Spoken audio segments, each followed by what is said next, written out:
નમસ્કાર મિત્રો, સ્વાગત છે તમારું અમારી YouTube ચેનલમાં। તો મિત્રો, જીએસઆરટીસી એટલે કે ગુજરાત રાજ્ય માર્ગ વાહન વ્યવહાર નિગમ દ્વારા અલગ અલગ પોસ્ટ પર ભરતી જાહેર કરવામાં આવી છે। તો આ ભરતી વિશે આપણે તમામ માહિતી એક વિડીયોમાં મેળવી લઈએ। તે પહેલા વિડીયો ગમે તો લાઈક અને શેર કરી દેજો। ચેનલમાં નવા હોય તો ચેનલને સબસ્ક્રાઇબ કરી દેજો। તો ચાલો મિત્રો, વિડીયોની શરૂઆત કરીએ।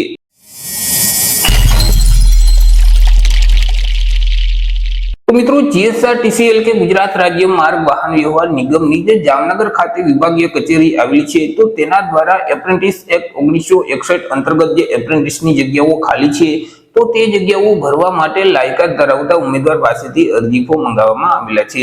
તો સૌથી પહેલા આપણે વાત કરી લેશું કઈક અગત્યની તારીખ વિશે। હવે મિત્રો, આ જે ભરતી છે તેમાં જો તમારે અરજી કરવી હોય તો સૌથી પહેલા તો તમારે ઓનલાઈન રજીસ્ટ્રેશન છે તે કરવાનું રહેશે। ઓનલાઈન રજીસ્ટ્રેશન છે તે જે એપ્રેન્ટિસશિપ નું પોર્ટલ છે apprenticeshipindia.gov.in નામની જે વેબસાઈટ છે તે વેબસાઈટ ઉપર જઈ તમારે ઓનલાઈન રજીસ્ટ્રેશન છે તે કરી દેવાનું રહેશે। ઓનલાઈન રજીસ્ટ્રેશન કર્યા પછી તેની પ્રિન્ટ કાઢી અને તમારે ઓફલાઈન અરજી કરવાની રહેશે। મિત્રો, અહીં જે જામનગર ખાતે વિભાગીય કચેરી આવેલી છે ત્યાં તમારે રૂબરૂ જવાનું રહેશે અને 8/7/2025 સુધીમાં ત્યાંથી તમારે અરજી ફોર્મ છે તે મેળવી લેવાનું રહેશે। અને મિત્રો, અરજી ફોર્મ મેળવી તેમાં વ્યવસ્થિત તમામ વિગત ભરી અને તેની સાથે તમામ ડોક્યુમેન્ટ એટેચ કરી, જેમ કે તમે જે ઓનલાઈન રજીસ્ટ્રેશન કરેલ છે તેની કોપી તમારી સાથે જોડવાની રહેશે। ત્યાર પછી શૈક્ષણિક લાયકાતના જે આધાર પુરાવા છે, માર્કશીટ છે, જેમ કે ધોરણ 10 પાસ કર્યાની માર્કશીટ છે, ત્યાર પછી ધોરણ 12 પાસ કર્યાની માર્કશીટ છે, આઈટીઆઈ નું તમે જે તે ટ્રેડ પાસ કરેલ છે તેમની માર્કશીટ છે। તે સિવાય મિત્રો, તમારું આધાર કાર્ડ છે, શાળા છોડ્યાનું પ્રમાણપત્ર છે, જો અનામત વર્ગમાં આવતા હોય તો જાતિનો દાખલો છે।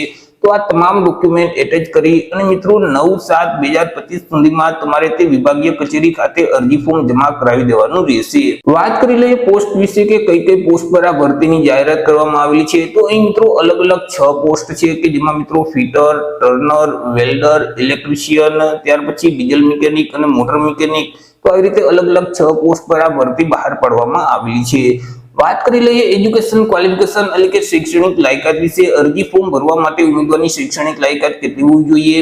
તો મિત્રો, અહીં ઉમેદવારોએ ઓછામાં ઓછી ધોરણ 10 ની પરીક્ષા છે તે પાસ કરેલ હોવી જોઈએ। સાથે સાથે જે ટ્રેડમાં તમારે અરજી ફોર્મ ભરવું છે તે ટ્રેડ આઈટીઆઈ માંથી પાસ કરેલ હોવું જોઈએ। જે ઉમેદવારોએ આઈટીઆઈ માંથી જે તે ટ્રેડ પાસ કરેલ છે તે ઉમેદવાર આ ભરતીમાં અરજી ફોર્મ ભરી શકશે। તો આવી રીતે મિત્રો, જે ગુજરાત રાજ્ય માર્ગ વાહન વ્યવહાર નિગમની જામનગર ખાતે જે વિભાગીય કચેરી આવેલી છે, તો તેમાં જે એપ્રેન્ટિસની જગ્યાઓ ખાલી છે, તો તે જગ્યાઓ ભરવા માટે લાયકાત ધરાવતા ઉમેદવાર પાસેથી અરજીઓ મંગાવવામાં આવેલી છે।